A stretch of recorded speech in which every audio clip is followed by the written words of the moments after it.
doesn't let them go. This is the declassified account of Echo Squad.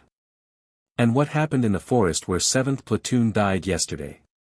The outpost was dead quiet, only generators humming and the cold desert wind scraping dust across the concrete. Staff Sergeant Mason Cole was on radio duty, leaning back in his chair, half asleep, when the static suddenly sharpened. Then a voice came through. Broken, terrified, urgent. This is 7th Platoon, requesting immediate evac, we're surrounded. Mason froze. His blood ran cold.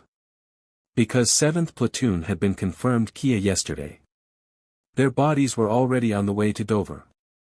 He pressed his headset tighter. Say again, 7th Platoon. Your status? The voice repeated. Requesting evac, coordinates. The same coordinates where their bodies were found.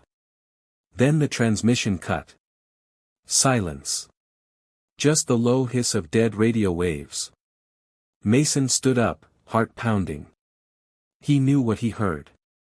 He knew those voices. But he also knew, they were dead. Within 5 minutes, the outpost lights were blazing. Maps spread across the table. Commanders arguing. Captain Elena Ward walked in, sharp, controlled, the kind of leader soldiers trusted with their lives. Okay, she said, someone tell me why I'm being told my dead platoon just called for evac. Mason swallowed. I heard them, ma'am. I know their voices. It was them. Another officer shook his head. Impossible. Their bodies were recovered. All confirmed. Captain Ward stared at the coordinates on the map. Then explained this transmission. Fake. Enemy mimic. Equipment glitch. A tech specialist stepped forward. Ma'am, that frequency is military encrypted. Only US units can transmit on it. The room went silent. Captain Ward made her decision. Form a team. We're going in. Echo team was assembled in minutes. SSG Mason Cole, Communications. Corporal Reyes, Tracker. PFC Noah Briggs, Young, Quiet, the Rookie. Sergeant Flint, Heavy Weapons. Lieutenant Harris, Team Lead. Captain Ward looked each of them in the eye. You're going to the site where 7th Platoon fell. You will verify the source of that transmission. Record everything. No hero moves. No splitting up. Extract in 2 hours. Mason nodded, but his hands were shaking. He couldn't shake one thought. If they were dead yesterday, how did they call tonight? The forest was unnaturally silent when Echo Team arrived. No wind. No insects. No movement. Reyes knelt in the dirt. Lieutenant, you need to see this. Fresh footprints. Boot treads. U.S. standard issue. Leading deeper into the woods. Mason exhaled sharply. No, no way. Those weren't here yesterday. We combed this area. These are fresh. Lieutenant Harris scanned the area with night vision. Stay sharp. Formation tight. They moved in. Step by step. Careful. Controlled. But the deeper they went, the more wrong everything felt. Sergeant Flint whispered. Why is the forest temperature dropping? It's like 10 degrees colder. Briggs checked his watch. My clock jumped back 3 minutes. Mason looked at his radio. The screen flickered. Time distortion. Electromagnetic interference. His breathing tightened. Something's messing with our instruments. Then they reached the clearing. And everyone stopped. 15 helmets. Scattered in a perfect circle. Each helmet belonged to a soldier from 7th Platoon. Mason walked forward slowly, heart hammering. This is impossible. We bagged their gear. I saw it loaded in the transport. Lieutenant Harris knelt, touched one of the helmets. It was warm. Warm. As if someone had worn it minutes ago. Reyes' voice trembled. Sir, this is not natural. Someone placed these. Mason's radio crackled softly. SSH, Cole. Mason Cole, report position. He froze. That voice. It was Corporal Jensen. A man Mason had zipped into a body bag yesterday. Mason whispered. That's Jensen's voice, but he's dead. The forest swallowed his words. The sun dropped fast, too fast. It shouldn't have been dark yet. Everyone's watches were off by different times. Some ahead. Some behind. None matching. Mason's radio erupted again. Cole, we need evac, we're surrounded. It was the exact same transmission. Word for word. Same tone. Same breath pattern. Like a recording loop. Lieutenant Harris whispered. This is not an ambush. This is not an enemy. This is something else. They formed a defensive perimeter. Weapons up. Eyes scanning every shadow. The forest felt like it was tightening around them. And then Reyes said the words that froze everyone in place. Sir. I see movement. Shapes appeared between the trees. 12 figures. Walking slowly. Not attacking. Not speaking. Just, walking. Replaying the same steps. Marching in a loop. Lieutenant Harris whispered. 7th Platoon. Mason lifted his night vision. His stomach turned. The men weren't transparent. Not ghostly. Not floating. They looked real. Real uniforms. Real bodies. Real weapons. But their faces. Their faces looked empty. Expressionless. Like their minds were somewhere else, decades away. Reyes whispered. They're not alive. But they're not dead either. Briggs stepped back. So, what the hell are we looking at? Mason lowered his weapon, voice cracking. I think we're looking at yesterday. Replaying itself. The 12 figures continued moving in the same rhythm. Same footsteps. Same weapon positions. Same exact breathing pace. Sergeant Flint whispered. Lieutenant, they're looping. That's a perfect loop. Lieutenant Harris studied them. No human moves that precisely unless they're repeating an event, Mason finished. Reyes crept a little closer.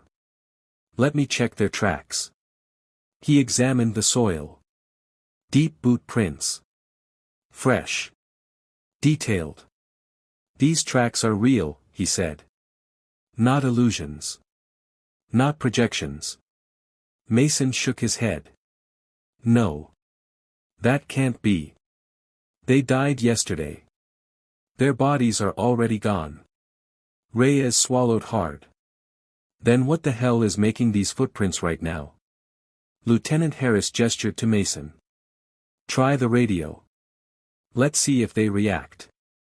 Mason hesitated. His hands trembled slightly as he keyed the mic. This is Echo Team 2. 7th Platoon. If you can hear us, identify yourselves. Nothing. The looped soldiers kept walking. Same pace. Same turn. Same steps. Mason tried again.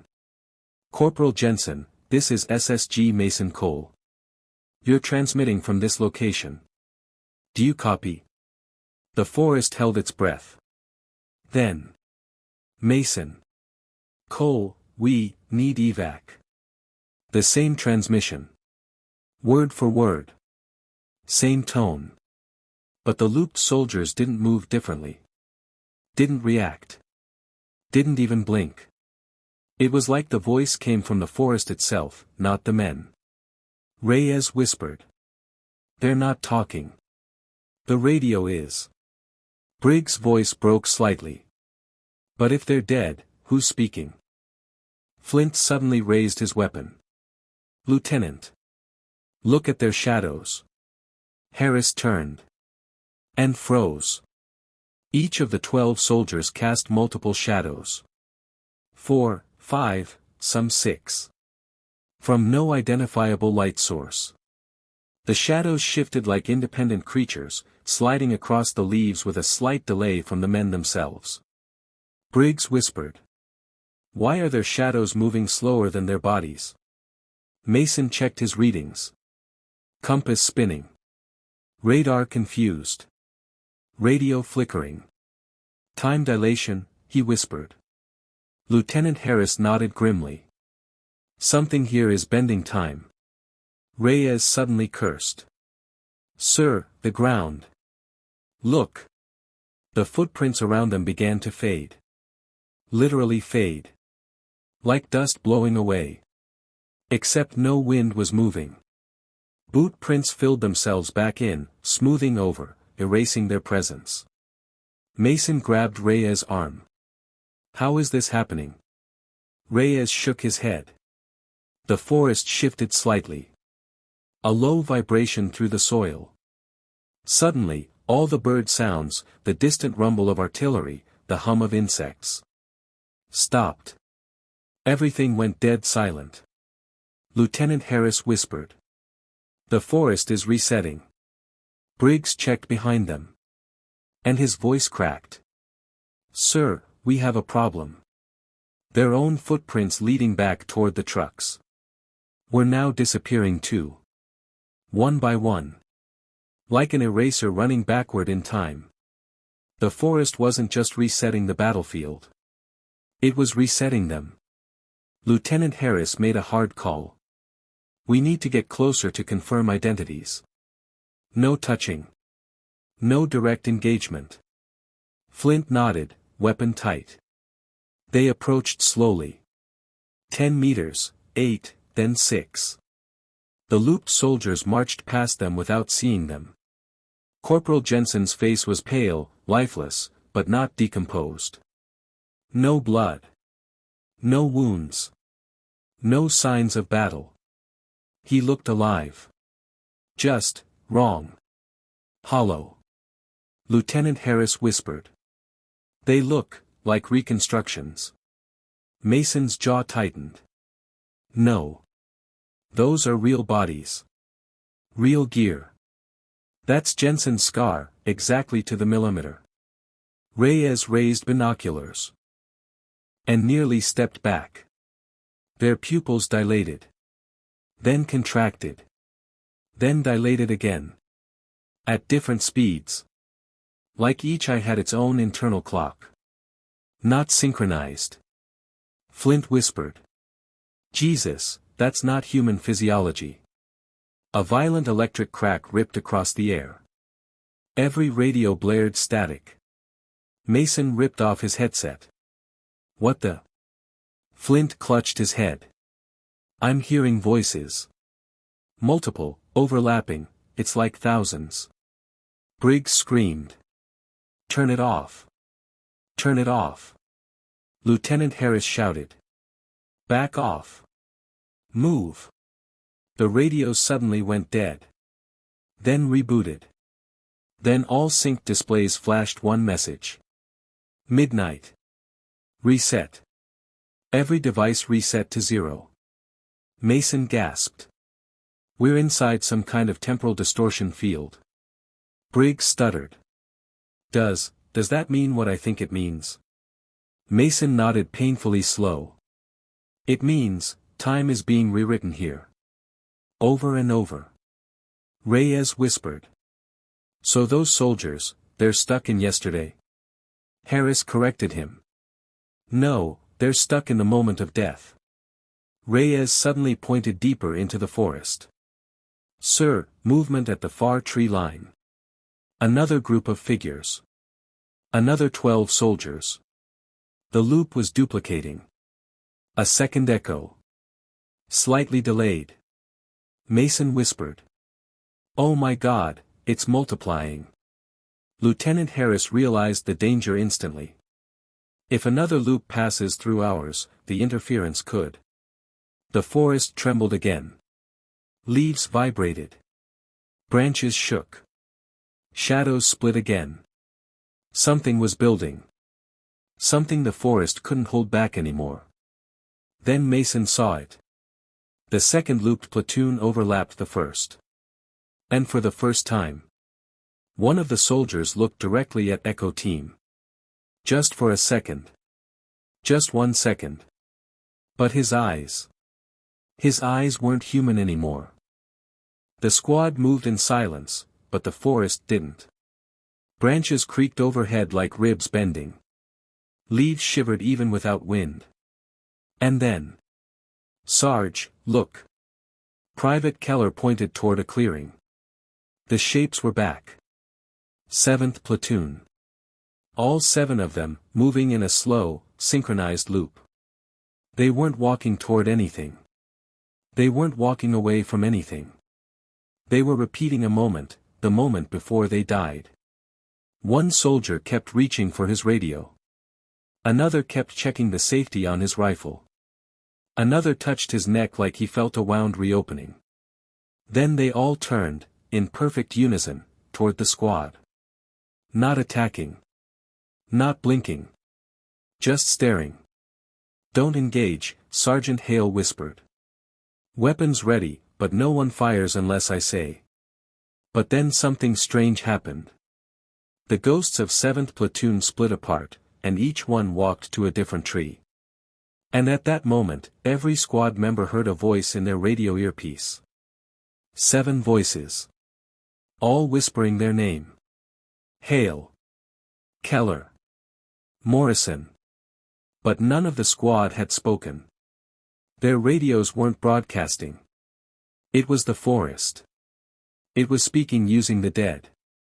Corporal Morrison stepped closer to inspect one of the ghosts. "Sir, they're not looking at us. They're looking through us." Hale swallowed hard. "What the hell does that mean?" Morrison kneeled and touched the dirt. The footprints weren't just fresh, they were forming in real time, like invisible men were walking through mud. Then the trees shook. Not from the wind. But from something massive moving beneath the ground. And all 7 ghost soldiers suddenly snapped backward, like marionettes pulled by invisible wires. Their bodies twisted into unnatural angles. Their heads twitched violently. Their mouths opened far too wide. And they all whispered at the same time. "Run." Hale grabbed his squad. "Move. Head north." They sprinted. But 50 feet later, they crashed through branches and came out into the exact same clearing. Same trees. Same helmets arranged in a circle. Same ghost soldiers restarting the loop. The forest had reset around them. Keller screamed. "We're stuck in their death replay. It won't let us leave." Hale steadied him. "Listen to me, these men aren't trying to kill us. They're warning us." Another radio whisper. "Find what killed us." Morrison noticed something new. A patch of earth inside the helmet circle was too smooth, too flat, too intentional. He dug his knife into the dirt. The ground pulsed under it. "Yes, sir," he gasped. "This whole forest, it's covering something." Hale helped dig. The soil was warm. And just beneath it, they found steel plating. Old. Rusted. Marked with a faded insignia. "Project Echo, do not unseal." Keller backed away. "Sir, we need to call command." Hale shook his head. "Command already knows. They sent us anyway." The ground beneath them trembled. And then. The forest began recreating the 7th Platoon battle. Gunfire echoed in the distance. Screams. Radios crackling. Explosions. Everything the 7th Platoon experienced in their final moments. The forest was replaying it, in perfect detail. Only, the soldiers being replayed weren't ghosts anymore.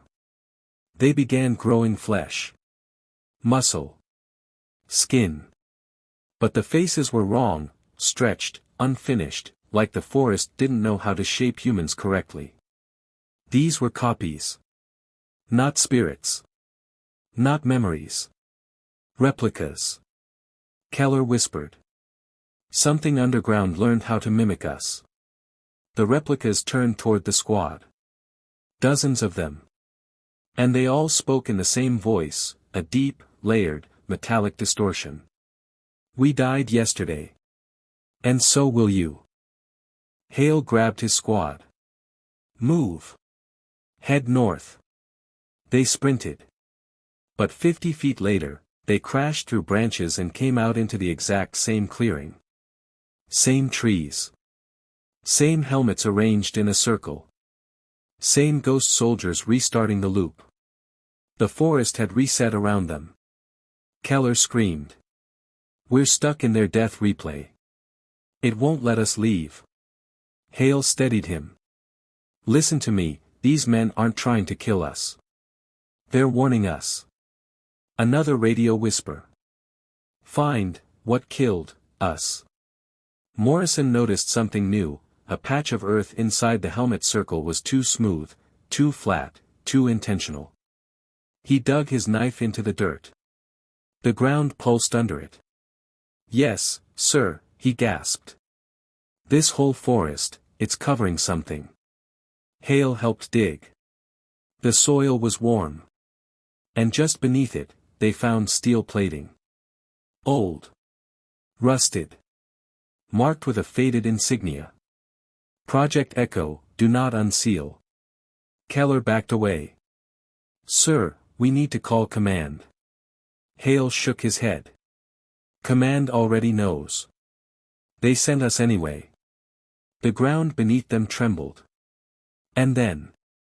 The forest began recreating the 7th Platoon battle. Gunfire echoed in the distance. Screams. Radios crackling. Explosions. Everything the 7th Platoon experienced in their final moments. The forest was replaying it, in perfect detail. Only, the soldiers being replayed weren't ghosts anymore. They began growing flesh. Muscle. Skin. But the faces were wrong, stretched, unfinished, like the forest didn't know how to shape humans correctly. These were copies. Not spirits. Not memories. Replicas. Keller whispered. Something underground learned how to mimic us. The replicas turned toward the squad. Dozens of them. And they all spoke in the same voice, a deep, layered, metallic distortion. We died yesterday. And so will you. The replicas moved first. Not running. Not charging.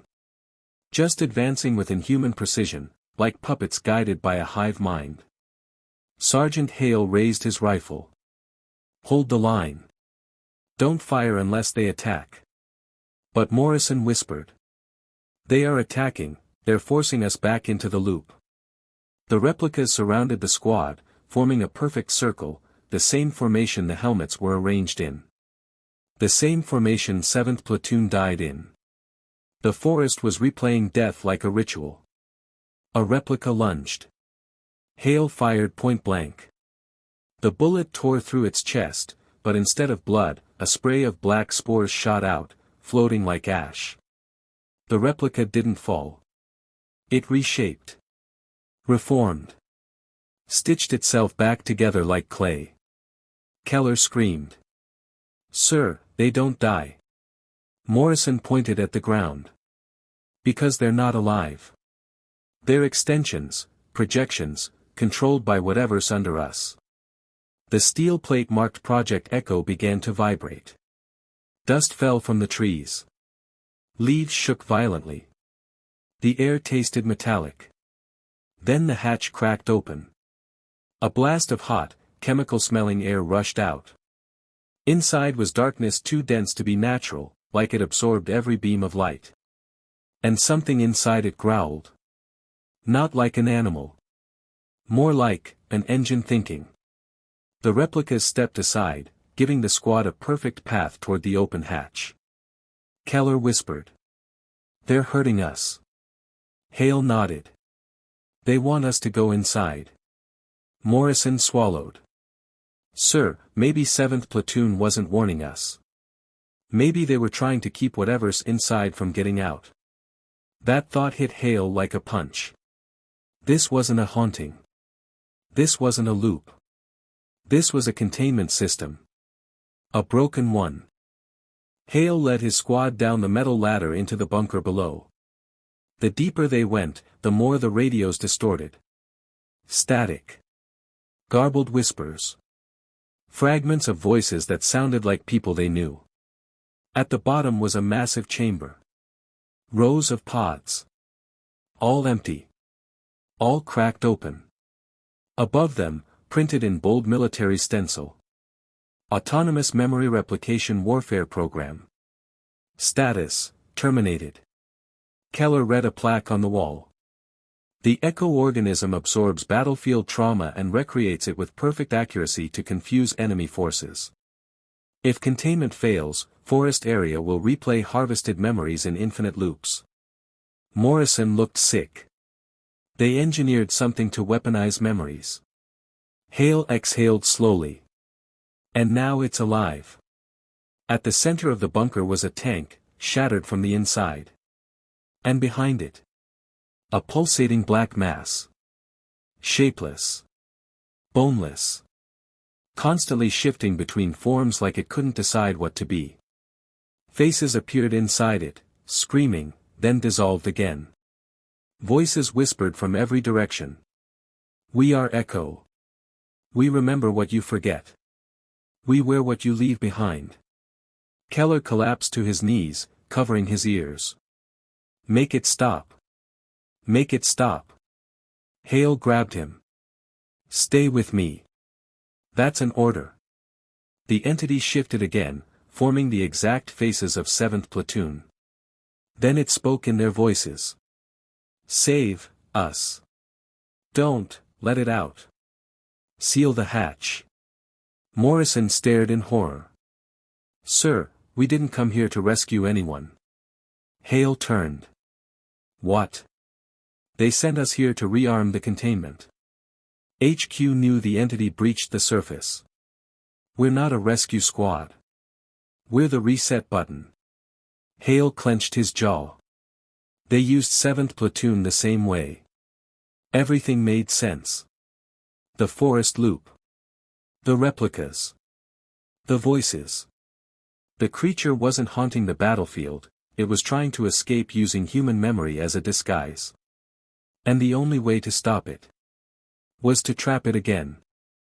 The mass surged forward, transforming into dozens of incomplete human forms, limbs growing and retracting, faces flickering like broken screens.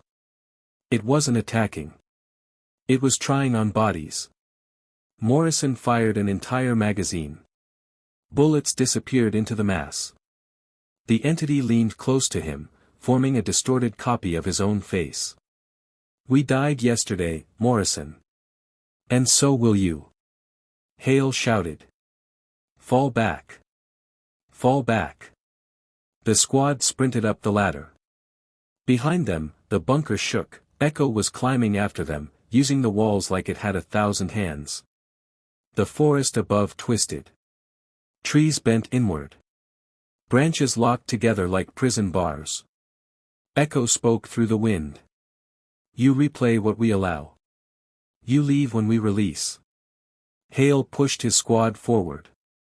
But when they reached the tree line, they emerged back into the clearing. Again. The loop had reset. Again. Keller broke down. We're dead. We're already dead. Hale grabbed him by the vest. No. Not yet. The entity wants us alive. It needs us to learn our memories. Morrison pointed behind them. Sir, look. The replicas of 7th Platoon stood in a line, blocking the path of the Echo entity as it rose from the hatch. They were glitching. Flickering. Barely stable. But they were resisting. They whispered in unison. Seal it. Seal it now. The entity screamed, a sound like metal tearing. Hale understood instantly. They're holding it back. Buying us time. He turned to his squad. We finish what we came here to do. Morrison pulled out a demo charge. Sir, we collapse the hatch from above. Keller swallowed hard. It'll bury them. All of them. Hale nodded. They're already gone. This is what they want. He placed the explosives around the steel plate. The entity saw what they were doing. It tore through the replicas, ripping apart the flickering forms of 7th Platoon like paper. The forest screamed with them. The ground shook violently. Hale pressed the detonator. A massive explosion ripped through the clearing. The hatch imploded. The forest folded inward like a dying beast. The entity shrieked. A sound that rattled every bone. And then. Silence. Ash drifted down like snow. The replicas disappeared. The loop stopped. The forest went still. The nightmare was sealed again. Hours later. Hale reported the incident. But HQ responded with a single line. Acknowledged. Containment restored. Do not return to that location. Morrison looked at the crater. Sir, what happens now? Hale stared at the smoking ruins. Same thing that happened to 7th Platoon. Keller swallowed. We get forgotten. Hale shook his head. No. We get remembered. When the forest wants to remember us. Subscribe for more terrifying military survival stories. Like the video if you enjoy deep lore horror. And if you have a story, drop it in the comments, I might feature it next.